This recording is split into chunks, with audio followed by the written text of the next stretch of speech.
যদি মদিনার বাতি আমিনার লাল শাফাতের কান্ডারি নবীদের ইমাম নবীদের সরদার নবী গুরু নবী মুহাম্মদ রাসূলুল্লাহ সাল্লাল্লাহু আলাইহি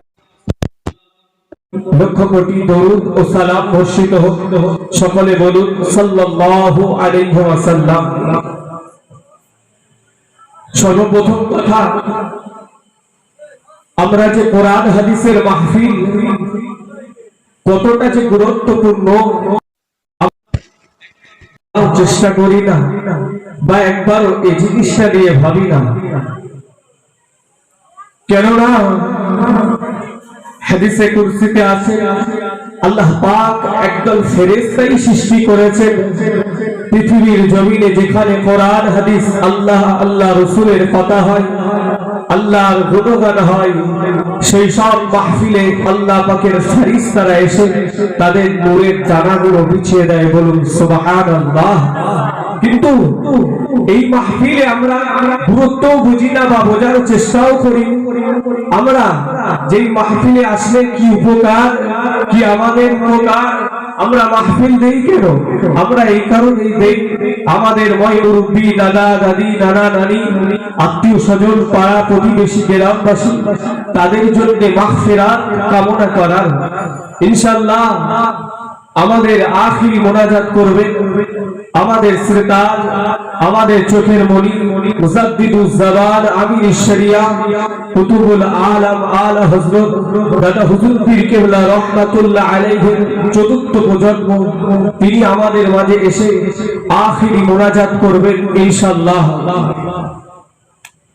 যে কথাটা বলছিলাম, যে মাহফিলটিকে নিয়ে আমরা কোনোদিন ভাববার চেষ্টা করিনি, যে মাহফিলে বসলে কি উপকার, কি আমাদের অপকার, এই একবার আমরা ভাবিনি। কিন্তু আল্লাহ পাক একদল ফেরেশতাদেরকে সৃষ্টি করেছেন। ওগো আমার ফেরেশতারা, যাও, কোথায় আমার বান্দা, কোথায় আমার বান্দিরা? আমি আল্লাহ, আমাকে স্মরণ করে। কোরআন হাদিসের কোথায় স্মরণ হয়? আমি আল্লাহ, আমার কোথায় জিকির হয়? তোমরা ওই জিকিরে শামিল হয়ে যাও। শুধু শামিল নয়, তোমাদের দুটো নূরের ডানা আমার ওই বান্দা, আমার ওই বান্দিদের মাঝে বিছিয়ে দাও। জোরে বলুন সুবহানাল্লাহ। মুসলমান ঘরের ছেলেরা, যুবকেরা, জোয়ানেরা, আল্লাহ পাক ফেরেশতাদেরকে সৃষ্টি করেছে।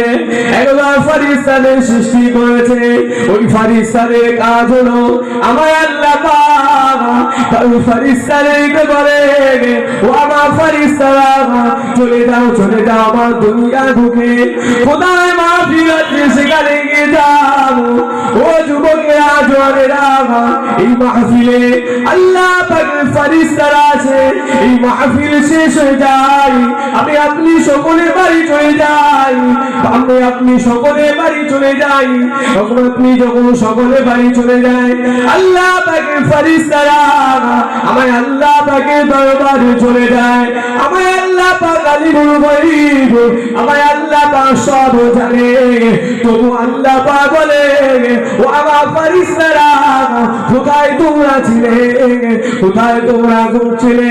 আল্লাহ পাকের ফেরেশতারা বলে, ও রব্বুল আলামিন আল্লাহ, অমুক গ্রামে অমুক জায়গায় আপনার বান্দা বান্দিরা মিলে আপনার নামের প্রশংসা করছিল, আপনার নামে গুণগান গাচ্ছিল, আপনার নামে হাত তুলছিল, কোরআন হাদিসের কথা আপনার বান্দা বান্দিরা শুনছিল। ও রব্বুল আলামিন আল্লাহ, আমরা সেখানে গিয়েছিলাম। আল্লাহ পাক বলে, ও আমার ফেরেশতারা, আমার বান্দারা, আমার বান্দিরা কি আশা করে? আমার বান্দা, আমার বান্দিরা তারা কি বলে? আল্লাহ পাকের ফেরেশতারা বলে, ও আল্লাহ পাক, আপনার বান্দা বান্দিরা আপনার কোরআন শুনে, আপনার গুণগান করে, আপনার জিকির করে। আল্লাহ পাক বলে, ও আমার ফেরেশতারা, আমার এই সমস্ত বান্দা বান্দি যারা আমি আল্লাহ আমার জিকির করে, যারা আমার কোরআন শুনে, যারা আমার নবীর হাদিস শুনে, তারা কি আমি আল্লাহ আমার কি কোনোদিন দেখেছে? আল্লাহ পাকের ফেরেশতা বলে, ও পুরান আমি আল্লাহ আপনার বান্দারা, আপনার বান্দিরা আপনাকে কোনোদিন দেখিনি। আল্লাহ পাক বলে ও আমার ফেরেশতারা আমার বান্দা বান্দি আমাকে না দেখে এত ভালোবেসেছে। আমার বান্দা বান্দি যদি আমি আল্লাহ আমাকে দেখতো তারা কি করতো? আল্লাহ পাকের ফেরেশতারা বলে ও রব্বুল আলামিন আল্লাহ আপনার বান্দা বান্দিরা যদি আপনাকে দেখতো আপনার বান্দা বান্দিরা আর আপনার প্রশংসা করে যেত। বলুন সুবহানাল্লাহ। ও যুবকেরা তরুণেরা শুধু তাই নয়, আল্লাহ পাক বলে ও আমার ফেরেশতারা আমার বান্দা বান্দি আমি আল্লাহ আমার কাছে কি আশা করে? আল্লাহ পাকের ফেরেশতারা বলে ও রব্বুল আলামিন আল্লাহ আপনার বান্দা বান্দিরা আপনার জান্নাতের বলে ও আমার ফেরেশতারা আমার বান্দাগুলো আমার বান্দিগুলো কি আমি আল্লাহ আমার জান্নাত দেখেছে, আমার দয়ার জান্নাত আমার রহমতের জান্নাত কি তারা দেখেছে? ফেরেশতারা বলে ও রব্বুল আলামিন আল্লাহ আপনার জান্নাত তারা দেখিনি। আল্লাহ পাক বলে ও আমার ফেরেশতারা আমার বান্দাগুলো আমার বান্দিগুলো যদি আমি আল্লাহ আমার জান্নাত দিত তারা কতটা ভয় করত, তারা জান্নাতের কতটা আশা করত। আল্লাহ পাকের ফেরেশতারা বলে ও রব্বুল আলামিন আল্লাহ আপনার বান্দারা আপনার বান্দিরা যদি আপনার দয়ার জান্নাত দেখতে পেত সব সময় জান্নাতের আশা করত। আল্লাহ পাক আবার জিজ্ঞাসা করে ও আমার ফেরেশতারা আমার বান্দা আমার বান্দিরা আমি আল্লাহ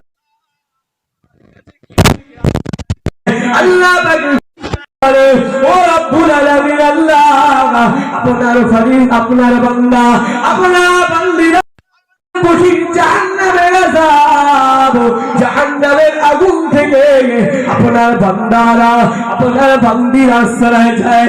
আল্লাহ পাক বলে ও আমার ফেরেশতারা আমার বান্দারা আমার বান্দিরা কি আমি আল্লাহ আমার জান্নাত জাহান্নাম রেখেছে। আল্লাহ পাক ফেরেশতারা বলে আপনার বান্দারা জাহান্নাম দেখিনি।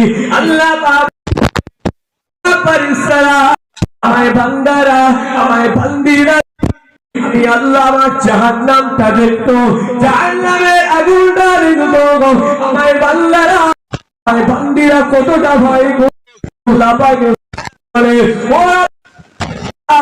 তারা এতটা ভয় করতো সব সময় জাহান্নামের ভয়ে বলে ও আমার ফেরেশতারা তোমরা সাক্ষী থেকে যাও আমায় না দেখে আমার বান্দারা বিশ্বাস করেছে আমার বান্দা আমার বান্দিদের জীবনের গুনাহগুলোকে মাফ করে দিয়েছি। জোরে বলুন সুবহানাল্লাহ, আর একটু জোরে বলুন সুবহানাল্লাহ। এই জলসার আমরা গুরুত্ব বুঝি না, তো আমাদের সেচকদেরকে ফেরেশতাদের দেখবো সেচক আমাদের নেই, আমরা দেখতে পাইনি, কিন্তু হাদিসে কুরসিতে এই হাদিস এসেছে। তাহলে আমাদের বিশ্বাস করতে হবে যে আল্লাহ পাকের নূরের ডানাগুলো আমাদের উপরে বিছিয়ে দিয়ে আছে, কিন্তু এই মাহফিলে আমরা নেই। কিন্তু যেখানে দেখেন ইসলাম বিরোধী কোনো কাজ হোক, ইসলাম বিরোধী কোনো গান হোক, কোনো ফাংশন হোক বা ইসলাম বিরোধী যে কোনো অনুষ্ঠান হোক না কেন, সেখানে মানুষের জায়গা দেওয়া যায় না। কিন্তু যেখানে আল্লাহ পাকের রহমত বর্ষিত হয়, যেখানে আল্লাহ পাকের রহমত হয়, সেই মাহফিলে সেই জায়গায় সেই ইসলামের কাজে আমাদের খুঁজে পাওয়া যায় না। কিন্তু যদি আমার আপনাকে বলা হয় যে তুমি যে মুসলিম, তুমি কি মুসলিম, এক বাক্যে আমরা বলে দেব যে আমরা মুসলিম, কিন্তু আমাদের কাজ কামে আমাদের মুসলিম বলে মনে হয় না। কেন আমরা যে ইসলাম পেয়েছি এই ইসলাম কিন্তু খুব সহজে আসেনি। আল্লাহ নবী সাল্লাল্লাহু আলাইহি ওয়াসাল্লামের লাখ লাখ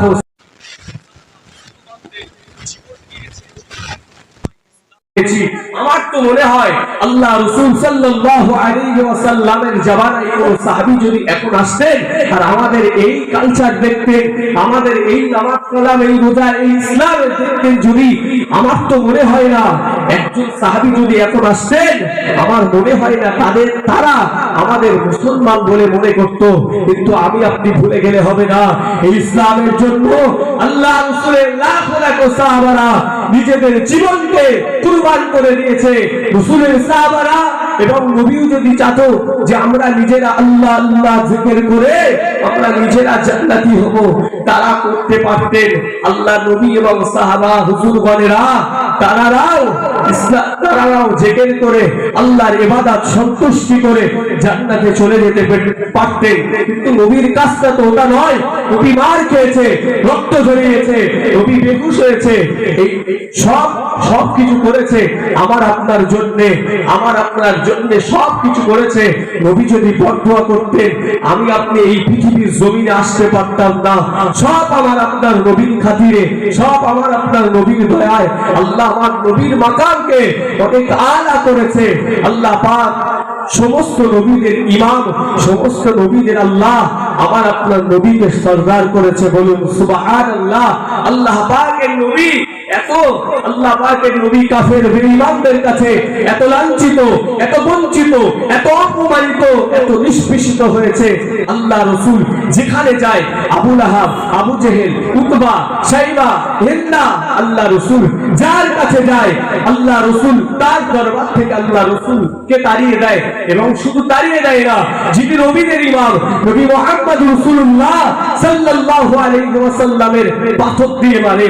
শুধু তাই নয়, নিজেদের থুতু আল্লাহ রাসূলের গায়ে নিক্ষেপ করে। বলুন নাউযুবিল্লাহ। তাও আল্লাহ রাসূল একবারও মনটা খারাপ করেনি।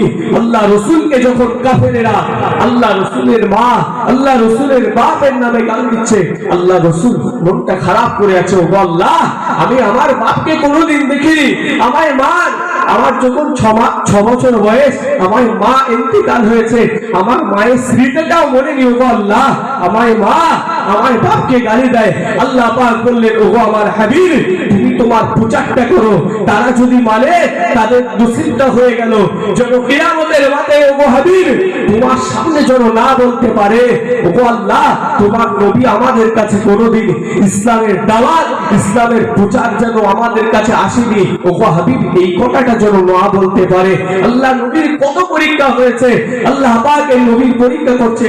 আবু জেহেল আল্লাহ নবীকে হাতে পাথর নিয়ে, তিনি পাথর নিয়ে বলছে যে আমি হাতে কি রেখেছি এটা যদি বলতে পারো আমি ইসলাম গ্রহণ করব। অদৃশ্যের খবর আল্লাহ ছাড়া কেউ জানে না। আল্লাহ নবী বলছেন ওই আমি উত্তর দেব না, যদি ওই উত্তর দেয় তাহলে কলমা পড়বে। ওই পাথর উত্তর দেয় লা ইলাহা ইল্লাল্লাহ মুহাম্মাদুর রাসূলুল্লাহ। জয় বলুন সুবহানাল্লাহ। ওই সময় বলেছে মুহাম্মদ তো বড় জাদুকর, অপমান অপদস্থ করে আল্লাহ রাসূলকে মারলো। কিন্তু কাফেরেরা কোনোভাবেই আল্লাহ রাসূলকে দমন করতে পারছে না, আল্লাহ রাসূলকে কোনোভাবে আটকাতে পারছে না। আল্লাহ রাসূলকে আটকানোর জন্য কাফেরেরা প্ল্যান করলো মুহাম্মাদের এই দ্বীন ইসলাম থেকে সরিয়ে দিতে যদি হয়, মুহাম্মাদকে দুনিয়া থেকে সরিয়ে দিতে হবে, মুহাম্মাদকে হত্যা করতে হবে। বলুন নাউযুবিল্লাহ। মুসলমান ভাই ছেলেরা, যুবকেরা, জোয়ানেরা, ও রাসূলুল্লাহ দিওয়ানেরা, আল্লাহ নবী নূর নবী সোনা নবী একদিন তিনি শুয়ে আছে, একদিন তিনি বিশ্রামে আছে রাতের বেলা। আল্লাহ পাকের নবী নূর নবী সোনা নবী ঘরটা কাফেরেরা ঘিরে ফেললো। আল্লাহ নবী সোনা নবী ঘরটা কাফেরেরা ঘিরে ফেললো। আল্লাহ নবী ঘরটা যখন ঘিরে ফেললো, আল্লাহ পাক জিবরাইল আলাইহিস সালামকে জানিয়ে দেয়, ও জিবরাইল চলে যাও, আমার নবীর ঘরে কাফেরেরা ঘিরে দেয়, আমার নবীকে জানে মেরে দেবে। ও আমার জিবরাইল ফেরেশতা, তুমি আমার হাবিবের কাছে চলে যাও, আমার হাবিবকে গিয়ে ডেকে দাও, আমার হাবিব যেন একটু মক্কা থেকে মদিনা শরীফে হিজরত করে, আমার হাবিব যেন হিজরত করে চলে যায়। ও যুবকেরা, জওয়ানেরা, হযরত জিবরাইল আলাইহিস সালাম আল্লাহ নবীকে এসে বললে, ইয়া রাসূলুল্লাহ, ইয়া হাবিবাল্লাহ, হুজুর এখনই আপনি উঠে পড়ুন, আপনি দেখুন আপনার ঘরে চারিদিকটা কাফেরেরা বেঈমানেরা ঘিরে ফেলেছে, আপনাকে মারবে বলে। ইয়া রাসূলুল্লাহ, ইয়া হাবিবাল্লাহ, হুজুর আপনি এখনই হিজরত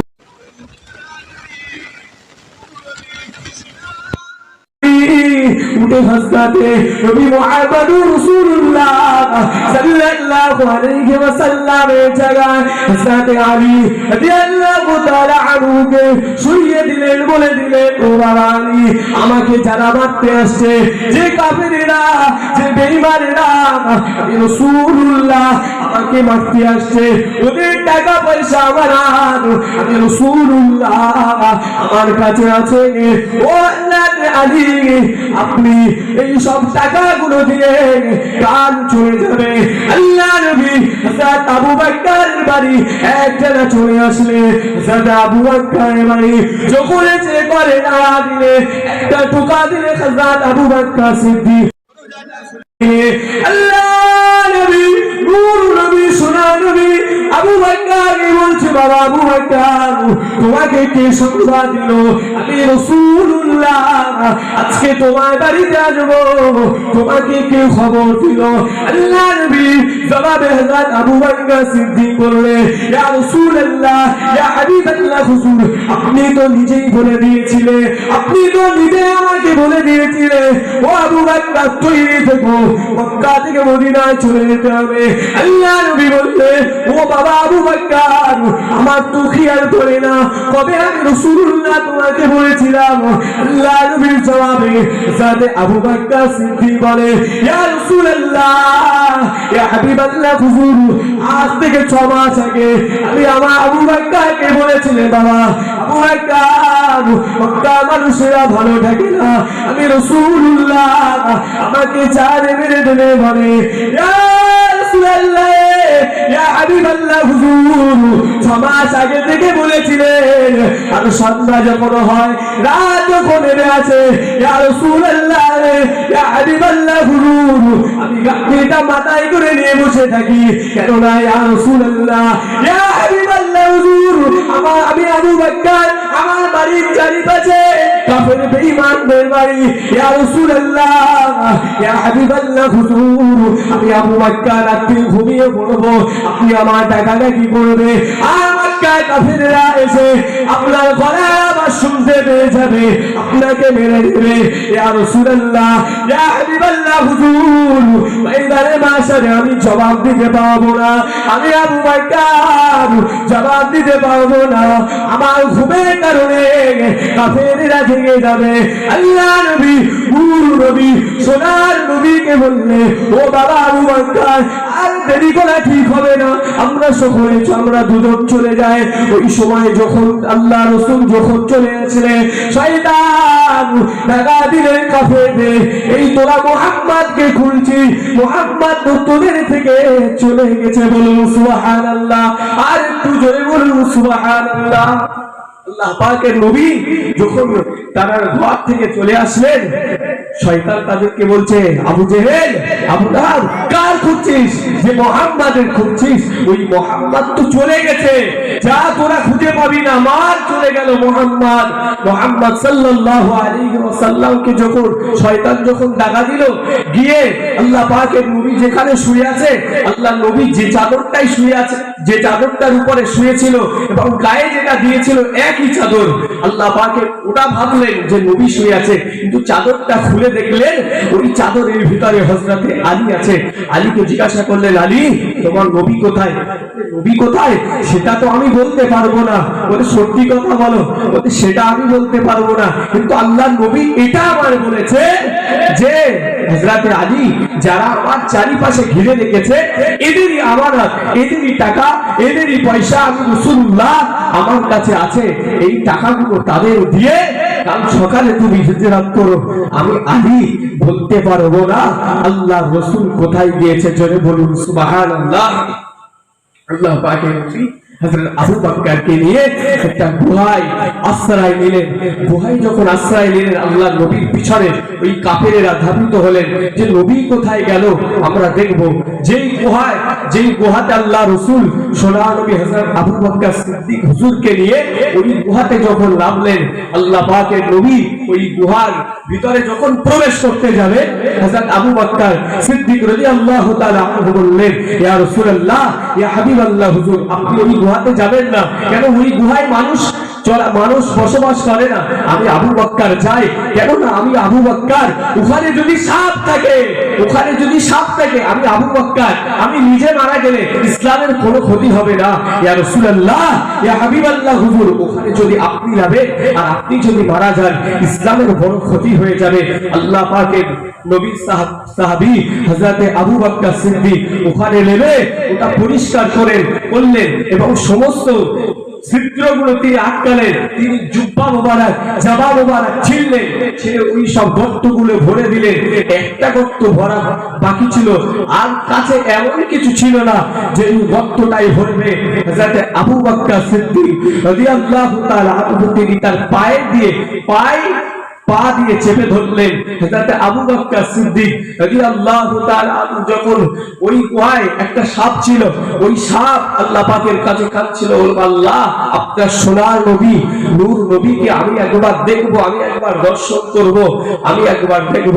হযরত আবু বকর সিদ্দিক রাদিয়াল্লাহু তাআলা আনহু যখন ওই গুহাতে যখন আটকে দিলেন, সাপ আর বার হতে পারছে না, হযরত আবু বকরের পায়ে কামড়ে দিলেন। হযরত আবু বকর রাদিয়াল্লাহু তাআলা আনহু হুজুরের যখন কামড়ে নিলেন, হুজুরের গা মোবারক নীল হয়ে গেল সাথের বিষের কারণে।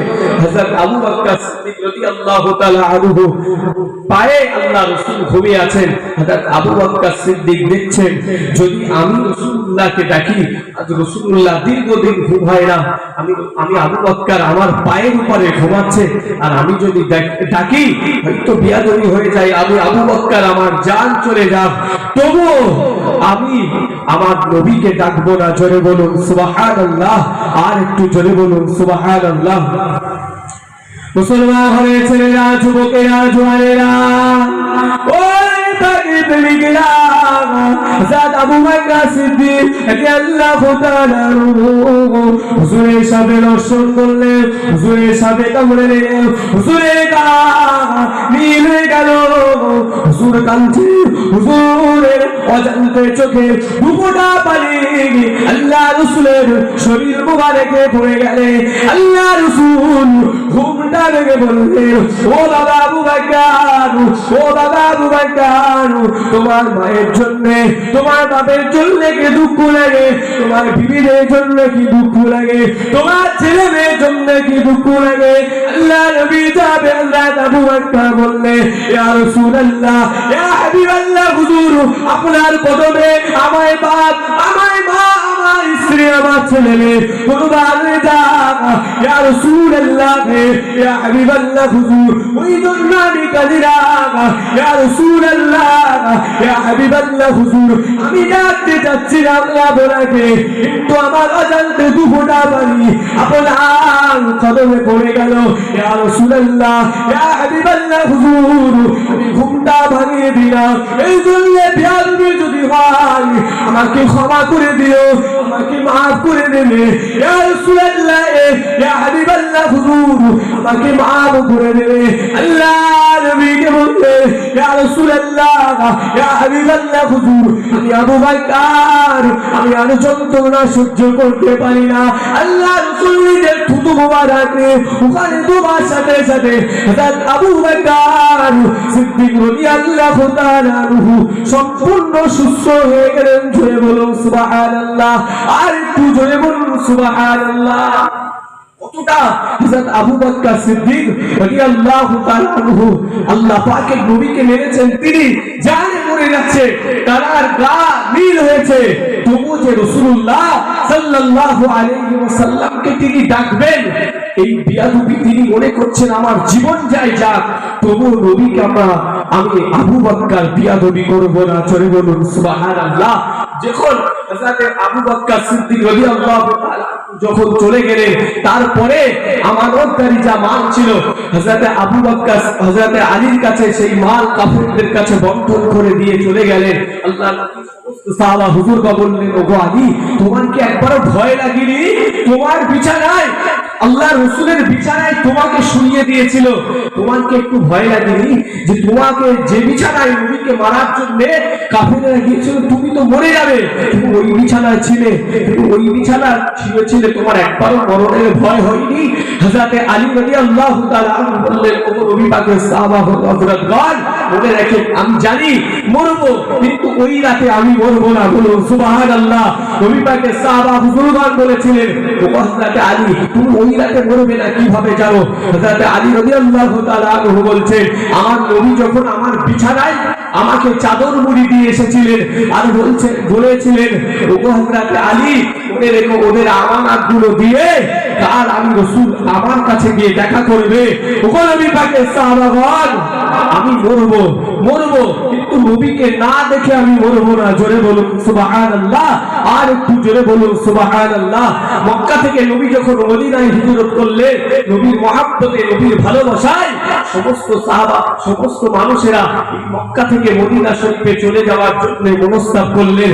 মক্কা শরীফে মহিলারা ছিল, 9 জন মহিলা ছিল যারা আল্লাহ পাকের নবী, সোনার নবী, নূর নবীকে এতটা মহব্বত করতেন, নবীকে এক সপ্তাহ দেখতে পাননি। নবীদের না দেখার কারণে তাদের বুকে একটা জ্বালা শুরু হয়েছে, তাদের নবী দেখার জ্বালা। তারা ভাবছে যে মাটিতে নবী নেই, যে দেশে নবী নেই, এই দেশে আমরা থাকবো না। যখন নবী চলে গেলেন, আবু জেহেল আবু লাহাবরা ভাবলেন যে নবী চলে গেছে মানে নবী মুহাম্মদ রাসূলুল্লাহ সাল্লাল্লাহু আলাইহি ওয়াসাল্লামের যারা মক্কায় অনুসারী, তারা পশ্চিমকালেও তারা এই মক্কায় থাকবে না।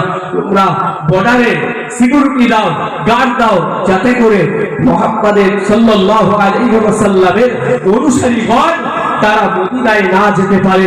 তারা বর্ডারে সিকিউরিটি দিল, কিন্তু সেই 9 জন মহিলা তাদের ওই বর্ডারের উপরে গেলেন এবং বলছেন, আবু জেহেল বলছেন, তোমরা যদি মক্কায় মুহাম্মদ রাসূলুল্লাহ সাল্লাল্লাহু আলাইহি ওয়াসাল্লামের মহব্বতে তোমরা যাও, তোমাদের কোলে ওই মহিলাদের কারণ কোলে 3 মাসের, 4 মাসের, 5 মাসের, 7 মাসের বাচ্চা, ওই কাফেররা বলছে তোমাদের বাচ্চাগুলোকে শহীদ করে দেব, আমরা কতল করে দেব তোমাদের সামনে। ওই মহিলারা কতটা ঈমানের তাজ, তারা বলছে আমাদের বাচ্চাগুলোকে মেরে দিলেও আমরা নবীর মহব্বতে মদিনা শরীফে চলে যাব। বলুন সুবহানাল্লাহ। আর একটু জোরে বললেন না সুবহানাল্লাহ? মুসলমান ভাই ছেলেরা, যুবকেরা, জওয়ানেরা, ও নবী পাকের প্রেমিকেরা, আল্লাহ নবী যখন মক্কা শরীফ থেকে মদিনা শরীফে চলে গেলেন, এই যে মহিলারা একে অপরকে বললে, বুঝান যে দেশে নবী নাই আমরা এখানে থাকবো না। আজকে দীর্ঘদিন আল্লাহ নবী নূর নবীকে দেখতে পাই না, আমাদের অন্তরে, আমাদের বুকে একটা জ্বালা শুরু হয়ে গেল, আমরা সকলে চলে যাই। যখন যেতে লাগলেন, আবু জেহেল আবু লাহাবরা বললেন, তোমরা যদি যাও তোমাদের বাচ্চাগুলোকে তোমাদের সামনে জবাই করে দেব, তোমাদের সামনে কতল করে দেব। ও নওজওয়ানেরা, তরুণেরা, মুরব্বিয়ানেরা, কতটা তাদের ঈমানের পাওয়া ছিল, কতটা ঈমানের মজবুত ছিল, মহিলাগুলো আমাদের তুলনায় অনেক গুণে তাদের ঈমানের জোর ছিল। ওই মহিলারা তাদের সামনে আবু জেহেল আবু লাহাব সাইবারা তাদের সামনে বাচ্চাগুলোকে জবাই করে দিলে, বাচ্চাগুলোকে মেরে দিলে। ওই মহিলাকে বলছে, দূরে থেকে হাসছে আর বলছে, বাচ্চাদের মেরে দিয়েছি, বাচ্চাদের মহব্বতে তোমরা মক্কায় যাবে না মদিনায় যাবে? ওই মহিলাদের কত ঈমানের পাওয়ার, কত ঈমানের জোর। ওই মহিলা বলেছিল, এ মক্কা কুফারে কুরাইশরা আমাদের বাচ্চাগুলোকে মেরে দিল, আমাদের বাচ্চাগুলোকে শহীদ করে দিয়ে তবু আমরা আমাদের নবীর মহব্বতে মদিনা শরীফে চলে যাব। ও যুবকেরা, জওয়ানেরা, আল্লাহ নবী নূর নবী, নবী মুহাম্মদ রাসূলুল্লাহ সাল্লাল্লাহু আলাইহি ওয়াসাল্লাম যখন মদিনা শরীফে বসে আছে, ওই 9 জন মহিলা যখন গেলে ওদের হাতে রক্ত, গায়ে রক্ত, শরীরে রক্ত, আল্লাহ নবী বললেন, ও মহিলা সাহাবীরা তোমাদের হাতে রক্ত কেন, তোমাদের গায়ে রক্ত কেন, কি এমন হয়েছে? আল্লাহ নবীকে বললে ইয়া রাসূলুল্লাহ ইয়া হাবিবাল্লাহ হুজুর, ইয়া রাসূলুল্লাহ ইয়া হাবিবাল্লাহ হুজুর, আপনাকে আমরা এক সপ্তাহ দেখিনি, আমাদের বুকে এমন জ্বালা শুরু হয়েছে, আমাদের বুকে এত যন্ত্রণা শুরু হয়েছে আপনাকে দেখার জন্য।